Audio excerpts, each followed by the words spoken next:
মানুষের মনেও এরকম অসংখ্য ফাটল থাকে মনের মাঝে। হয়তো সেচের পানি পড়লে এই মাটি ঠিক হয়ে যাবে, কিন্তু মানুষের মন, যে মনে ফাটল ধরেছে, সেই মন আর কখনো ঠিক হবে না। ফাটল ধরা মন নিয়ে কতগুলো মানুষ বেঁচে আছে বলুন।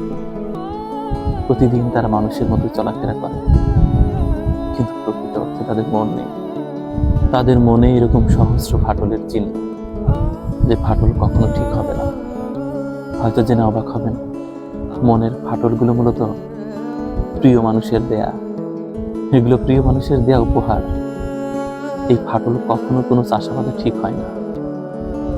হয়তো মাটির বুকে সবুজ ফসল ফললে মাটি তার ফাটল লুকাতে পারে, কিন্তু মানুষের মনের ফাটল লুকানো যায় না। একটু আঘাতেই চোখের পানি পড়ে, বারবার ফুটে ওঠে সহস্র ফাটলের চিহ্ন। হয়তো এই কারণেই খুব তুচ্ছ কারণে মানুষ আত্মহত্যা করে, মারা যায়। কেউ কেউ মরে না, জীবিতই থাকে, কিন্তু প্রকৃত অর্থে তাদের মন মৃত। মরা মন নিয়ে জীবিত মানুষের তকমা মানায়, নিখাত অভিনয়। ফাটল ধরা মন ঠিক হয় না।